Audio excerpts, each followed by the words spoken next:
Friends, welcome to today's class. Today, we are going to learn some of the theories of international trade. You already know what is international trade, is it not? That is export and import or providing services beyond the geographical boundaries of the country, where various countries are involved. That is called as international trade. You already know that international trade involves more risk, and also there is more return in international trade. So therefore, people purposefully enter into international trade, or they purposefully take risk in anticipation of more return. That is what we have understood so far. There are certain theories of international trade. We are going to learn few of those important theories. I am going to share the screen with you right now. I think screen is visible to you, right? So, Yes, sir. Yes, sir. as you know, in first module, we have covered all these elements, right? In the last session, we are discussing about international marketing and domestic marketing. What are the differences between these two? These things has already been discussed. Today, we are starting this point, theories of international trade. As you can see in the syllabus, two theories are there. One is theory of comparative cost and factor proportion theory. But please try to appreciate, before understanding this theory of comparative cost, we need to understand some of the basic theories. Okay, so first we'll cover all those theories. Maybe totally we are going to learn 5-6 theories, of which these two theories are most important since they're specifically mentioned in your syllabus. Okay, so all the important theories will be taught to you. Now first we'll start with, before starting this theory of comparative cost or comparative cost advantages theory, we are going to learn few other basic theories. Let me reach at the appropriate slide. Give me a moment for that.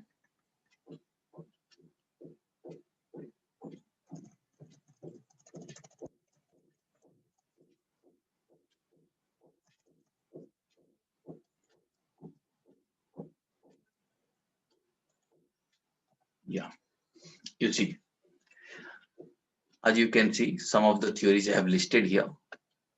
First theory is mercantilism theory, then theory of absolute cost advantage. Okay, so what I feel, we need to understand first the theory of absolute cost advantage, then we'll be able to understand the comparative cost advantage theory. There are in fact two theories relating to that. One is comparative cost advantage theory, another is comparative cost advantage theory with money. That means the first one is without money. That means the money concept or the money things are not considered here. Money factors are ignored. But the second theory is about in the second theory, this money factor is taken into consideration. So these are two comparative cost advantage theory we are going to learn. Right. Then this relative factor endowment theory or Huxter-Owen theory, that is also relevant theory. That is also, or what you call it as the factor productivity theory. That is the same theory. Then one more theory is there, that is product life cycle theory. So we are planning to cover all these theories. First, let us start with mercantilism theory, very old theory of international trade and or commerce or theory of international business, you can say. Okay, oldest theory, if which maybe you can think it is thought about several years ago, hundreds of years ago. Okay, maybe in the 16th century or the 18th century, this theory might have come off. And this theory, according to this theory, what is believed is that the holding of country's treasure in the form of gold constitutes wealth. That means every country should hold its wealth in gold, in terms of gold. If you are holding your wealth in terms of gold, that means you are a wealthy person or you are an wealthy nation. Understood this? So each country was trying to hold their reserves in gold. Country's treasure means the kind of gold reserve the country is having. Gold reserve, in fact, was representing the country's treasures. Understood? And according to this theory, that countries should export more and import less. Okay, and the value of trade surplus. Trade surplus means excess of export over import. That is called a trade surplus. And the trade surplus should be converted into gold. Okay, so the country should receive the trade surplus in terms of gold. Okay, so then naturally there will be some countries who will be having trade surpluses. That means where export is more, import is less. And there will be some countries where there are trade deficits. Trade deficit means, can you think of, if surplus is excess of export or import, then what is deficit? Trade deficit. There More import than export. export. More export. So there must be some countries who may face trade deficit. It is not that every country will be having trade surplus. Some countries will have trade surplus, some countries will have trade deficit. So this theory says that the countries who are having trade surplus should receive gold from the countries who are having trade deficit. Okay. Are you getting? That means the net amount should be settled in terms of gold, or the net amount should be kept in terms of gold. Right? The value of trade surplus should be received in the form of gold from those countries which experience trade deficits. Understood? And in those times, what was happening? You might be knowing the Britishers were ruling in most of the countries. They had established colonies in various countries, and through those colonies, they were making attempt to rule countries. And those Britishers were called as colonial powers, and the countries were referred to as colonies. And colonial powers enjoyed trade surplus. That means UK was enjoying trade surplus and forced colonies to experience trade deficits. Okay. So colonial powers were enjoying surpluses and other countries, that is colonies, were experiencing trade deficits. So this theory suggests maintaining a favorable trade balance in the form of import of gold and export of goods and services. This theory is suggesting that every country should export goods and services and get gold in return. Okay, and import minimum things. And thus, countries should try to maintain a favorable trade balance. Okay, import of gold and export of goods and services. That is what the country should do. Understood this theory?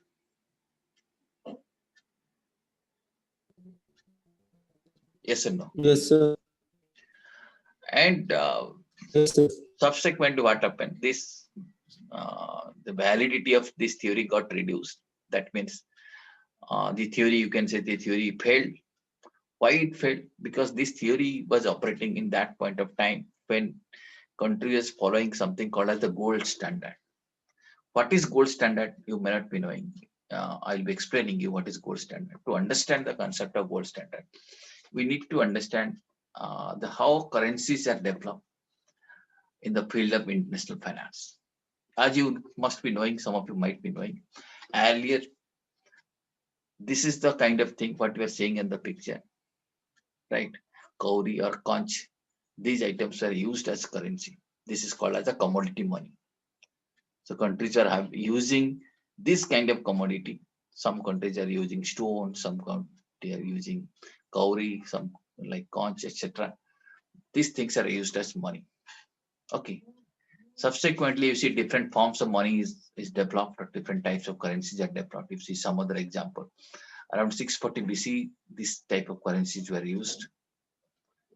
Okay, now you see further development in the currencies. Now you see this is the currency, this is the paper note currency. But you can see this currency represents silver dollars. Can you read it? What is written here?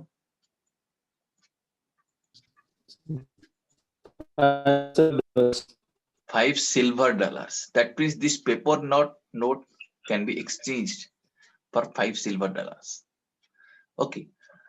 And in those time, you see, These are the list of various monetary systems which are followed around the globe. One is gold standard. Second is gold exchange standard, Bretton Woods system, post Bretton Woods system, European monetary system. All these systems are more relevant in the context of international finance. So we'll not going to learn all these things, but we'll try to understand what is this gold standard. Okay, gold standard, we'll understand it is something like this. It is a monetary system. It is a monetary system in which a regions or the country's common medium of exchange, which was paper notes, were normally freely convertible into preset fixed quantities of the gold. That means when this standard was operating in the economic system, what was happening? Paper notes. The situation was like this: the paper note was convertible into a fixed quantity of gold. Okay, anyone can exchange the paper note for gold. So government was giving an unconditional guarantee to convert the paper note or the fiat money into gold at a fixed rate at any point of time. You see this particular note. Can you see a paper note? What is written here? $100 in gold coin, meaning this is convertible into gold coin. Okay, that was the standard which was operating at that point of time. Standard in the sense that is a kind of monetary system which is operating. Okay, when gold standard was there, this theory was operational. Or you can say mercantilism theory was effective. But subsequently, gold standard failed for various reasons due to unavailability of the gold, and also because of huge price fluctuation of gold during World War. So this gold standard itself failed. When gold standard failed, that led to failure of this theory of mercantilism. Did you understand this theory of international trade? Very simple theory. You can say the past theory of international trade, where it is believed that countries should export more, import less, and the difference or the net trade surplus should be kept in terms of gold. Did you understand this? Yes, sir. Okay. Now from here we'll move to the next theory. This is, you see, neo-mercantilism theory. Okay, this is, you can say, the same gold standard is slightly modified. As you can see here, this theory proposes that countries should attempt to produce more than its demand. Right? Let us say in the country there is a domestic demand of certain quantities. This theory suggests that one country should produce more than that. Okay, let us say there is a demand of a particular quantity of rice in your country, you should produce more than that. Why more production is required? First of all, to achieve the social objective of full employment. You produce more, then more people will be employed. That is number one. Second thing is that first one is your social objective, right? Full employment. Second reason is that there is a political objective. Political objective is that through that your country will be able to assist a friendly country, right? So there are two objectives behind this theory. This theory suggests countries should produce more than its domestic demand. Everything should be produced more than its domestic demand to achieve two things. One, the social objective, to achieve the social objective of full employment. Secondly, to achieve the political objective of assisting a friendly country. Did you understand?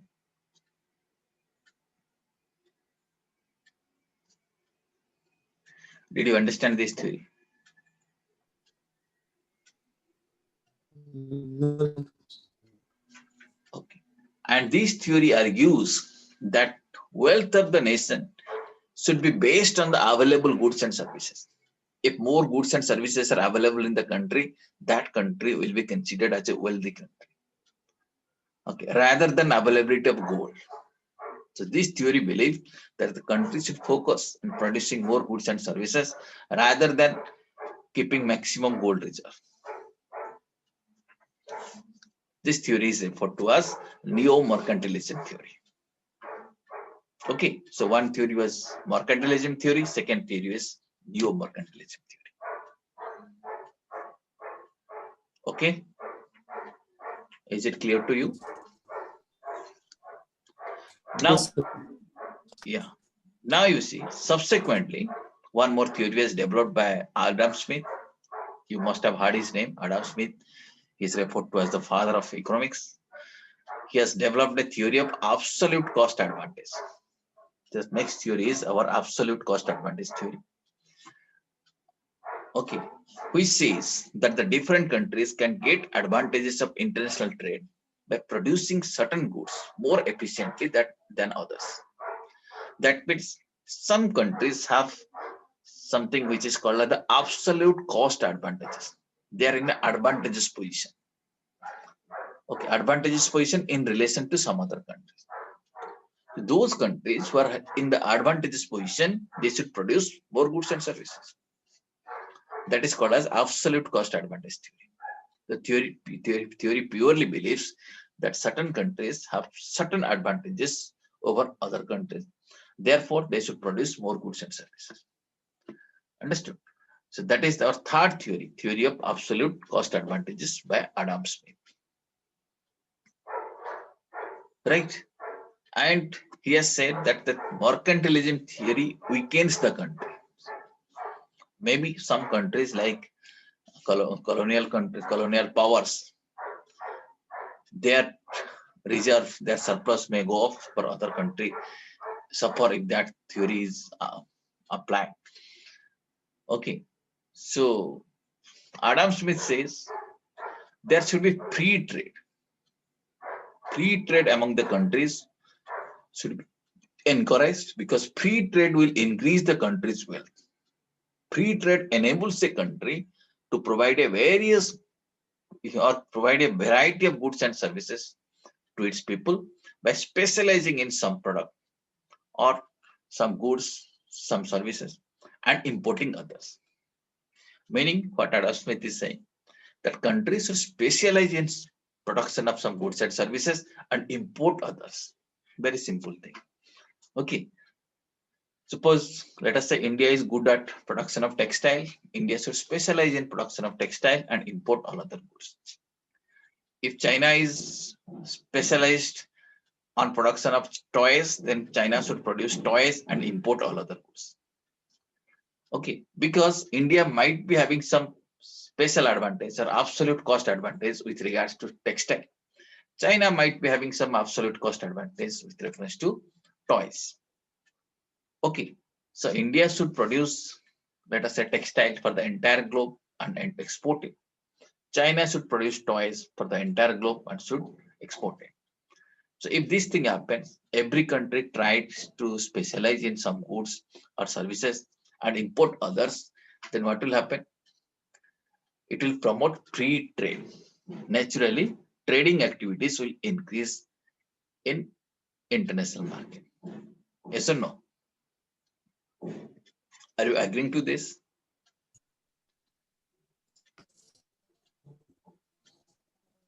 Yes, sir. Yeah. An application of this principle. This principle means you identify what is the cost advantages and accordingly specialize in production of some goods and services. Application of this principle to international scenario help the countries to specialize in the production of those goods in which they have cost advantage over other countries. So definitely there will be some goods in respect to which some countries have absolute cost advantages. So every country should specialize in production of those goods and services and exchange those products or exchange those services with other countries at a cheap price. And that will automatically promote international trade. Adam Smith also says trade between two countries will take place only when one country produces one product at less cost than the other country. And the other country has absolute cost advantages over some other country, over some other product, or over some other country with respect to some other product. Meaning trade will take place only when there is some product which is cost advantageous to different countries. Did you understand this theory? This is called as theory of absolute cost advantage. Okay. Now you might be thinking, what are these advantages which lead to cost advantages, or because of which cost is low in some countries? There might be many advantages like this. First one you see, one is that skilled labor and specialization advantage. There might be some countries where skilled labor is cheaply available or abundantly available, right? Or some specialization advantages. Okay, productivity of laborers or possibility of economies of scale, craftsmanship. Like, so some countries have this kind of specialized advantage.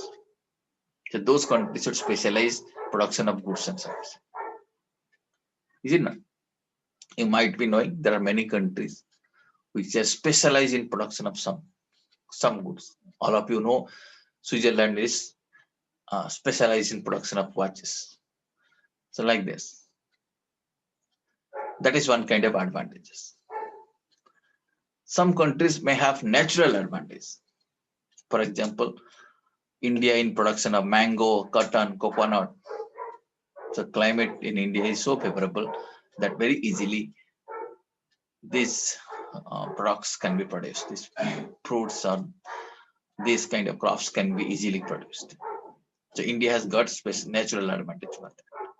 And even if there is no skilled or specialized advantage or natural advantage, some countries may acquire the advantage by improving their technological skill. For example, you know, Japan has acquired advantage of production of steel. They are very good at steel production. So even if there is no natural advantage, the country can acquire advantage. And these are some of the advantages which will lead to lower cost of production, and which will lead to an absolute cost advantage over some other country. Did you understand this theory? Yes or no? Theory of absolute cost advantage. Yes, sir. Now, to understand Yes. this theory, Adam Smith has taken some assumptions to explain that theory. His assumptions are like this. He has assumed that trade is happening between two countries, meaning there are only two countries who are involved in international trade. And he has also assumed there are only two commodities which are traded. Third assumption is that free trade exists. That means there is no trade barrier between these countries, there is no restriction. Then he has taken one more assumption. There is only one element of cost of production. And according to him, that cost of production is labor. Labor is only one element of cost of production. These are the four assumptions to absolute cost advantage theory. Did you understand this assumption? On the basis of this assumption, Adam Smith tried to explain this theory. Are you getting it? Did you understand these assumptions? Yes, sir. Okay. You may think these assumptions are unrealistic. It is not like this. Just to prove that theory, these assumptions are taken. Okay. For example, trade between two countries. There are only two commodities traded. You may say it is not possible. Various commodities are traded. Various countries are involved. That's true. But with the help of this assumption, we'll try to test the theory, or we'll try to understand the theory. Okay. How he has tried to prove that theory, let me explain you that thing. Now you see this example. Now all of you need to concentrate on this example. Then only you'll be able to understand this. All of you are seeing this.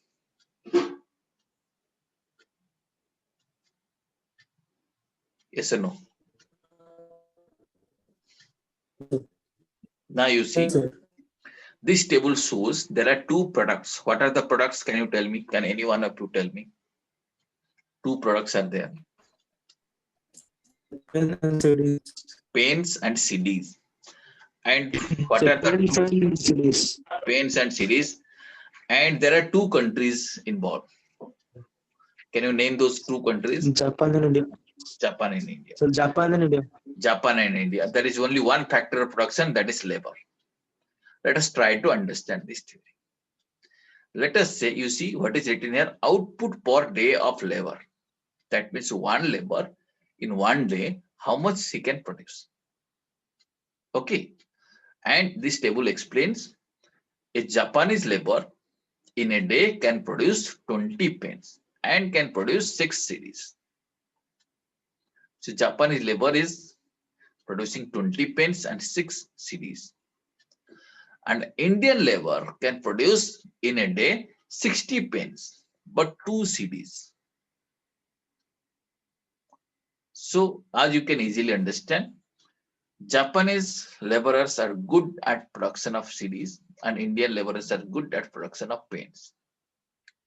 So in this situation, we'll be calling that Japan has got absolute cost advantages in producing CDs and India has got absolute cost advantages in producing pens. Did you understand this theory? No, did you understand this table? Yes, sir. If this is so, this theory suggests then India should produce what? What India should produce?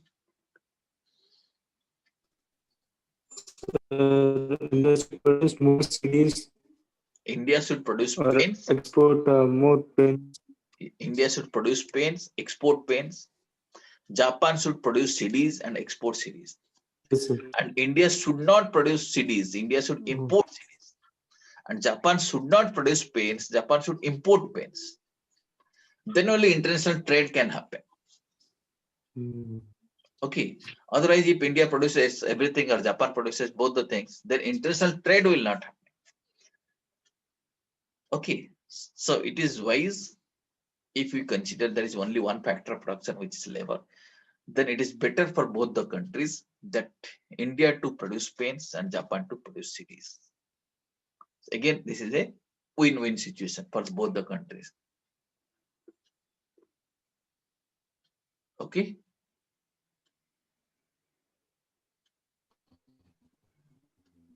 Yes, sir. Right. Now, let us understand the implication of this theory. Now you see, by trading, now this theory, if they follow this theory or they follow this, you see, suggestions of the theory, then trading, international trading will improve. By trading, two countries can have more quantities of both the products. Because at the same time, Japanese can produce more CDs and Indians can produce more pens. So more quantities in the same time, 1 hour, let us say more quantities of both the products can be produced. Living standard of people of the both the countries can be improved. Production will be things will be available at a cheaper rate. Inefficiency in producing is avoided because you are producing that product in which you are most efficient. Right? Let us say if we are producing pens in India, you are efficient. If you are producing CDs in India, you are inefficient. So inefficiency can be avoided. And that will lead to global efficiency and effectiveness will increase. Global productivity is also maximized. The entire globe as a whole, production will be maximum. Are you agreeing to these implications? These are the implications of this theory. Okay. But this theory is criticized on several Yes, sir. grounds. Yeah, tell me.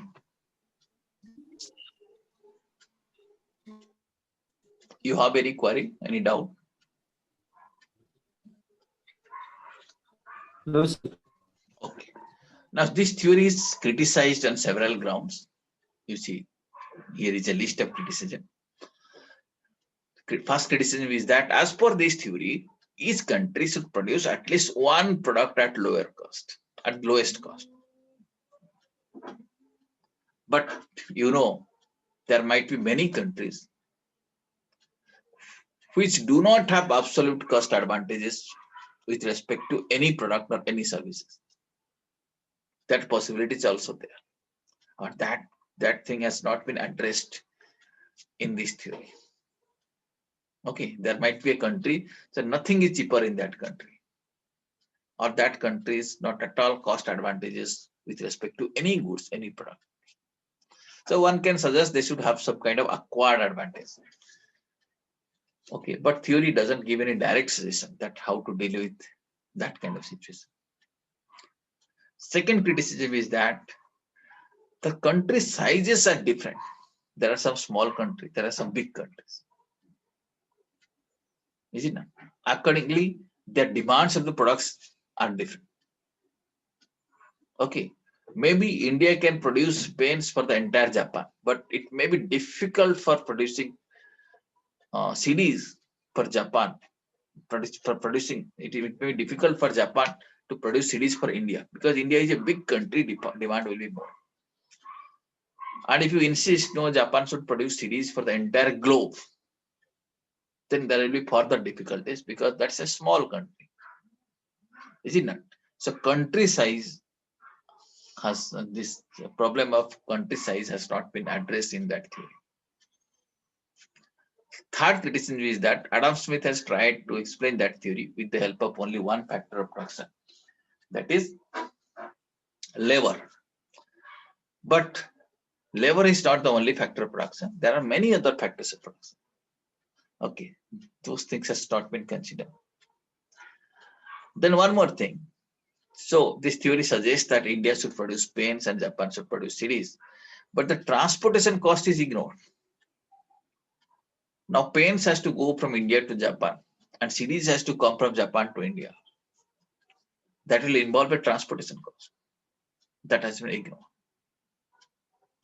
That scale of economies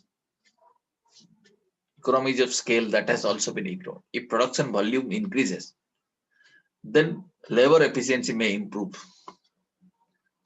or that may affect the productivity.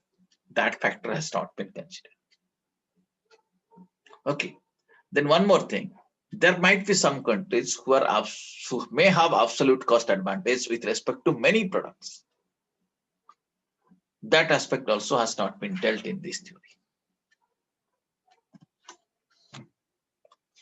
Okay. Did you understand? These are the criticism of this theory. Okay, let me repeat from the beginning. The theory says like this, that every country must be having some absolute cost advantage with respect to some goods and services, and those countries should produce those goods and services and export it to the other countries and import all other products. So each country needs to specialize in the production of some goods and services.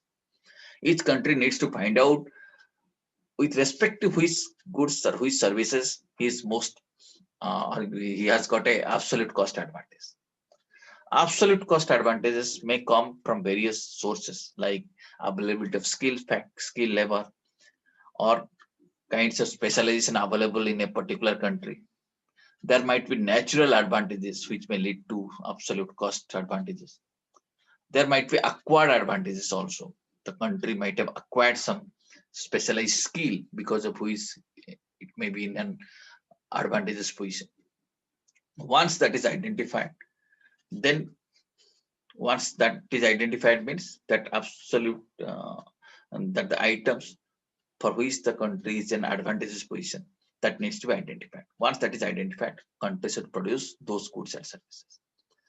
Okay, and this theory, which is developed by Adam Smith, he has taken these four assumptions: that trade is happening between two countries, there are only two commodities, and free trade exists, and there is only one factor of production or one element of cost of production, that is labor.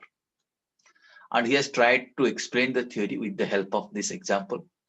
He says Japanese labor in a day produces 20 pens and 6 series, and Indian labor in a day produces 60 pens and 2 series. If that is the situation, then India has got absolute cost advantage with respect to paints, and Japan has got absolute cost advantages with respect to CDs. So India should produce paints and export it to Japan, and Japan should produce CDs and export it to India. And this is how international trade may happen. Okay, if that happens, then both the countries can produce more quantities. Living standard of people may improve. Inefficiency can be avoided. Global efficiency and effectiveness is increased. Productivity is maximized.